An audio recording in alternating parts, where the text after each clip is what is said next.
Okay, jom, mari kita sambung. Find the range of values of x untuk sekian-sekian. 2x darab x, kita dapat 2x kuasa 2.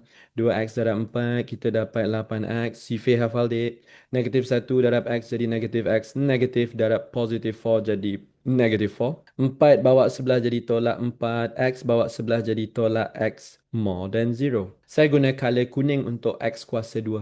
Saya gunakan color biru untuk yang ada x. Saya gunakan color pink untuk yang tak ada X langsung. So yang kuning tu tak ada gang, tak ada masalah, 2X square. Yang biru ni banyak gang, hati-hati, 8 tolak satu jadi 6 rasanya, betul kan?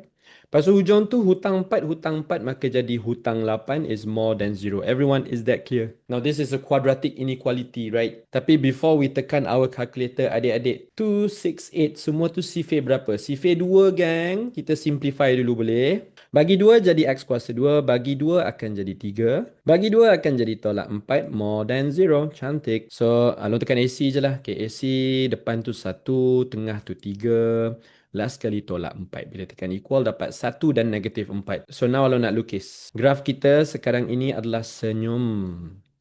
Sini ada X. Negatif 4 dulu baru 1. Lepas tu kita tengok sini dia cakap apa? Dia cakap more than 0. More than 0 bermakna apa? Kita tengok langit, kita tengok atas. Atas ada apa? Atas ada sayap. So ada dua lah jawapan kita dekat sini. Dua jawapan tu apa? Seorang kat kiri, seorang ke kanan. So yang kiri ni cakap dia nak pergi ke kiri. Yang kanan tu cakap dia nak pergi ke kanan. Okay, tolak 4 bawa sebelah akan jadi tambah 4. Cantik. Tolak 1 bawa sebelah akan jadi tolak 1. Settle. Easy. Senang kan?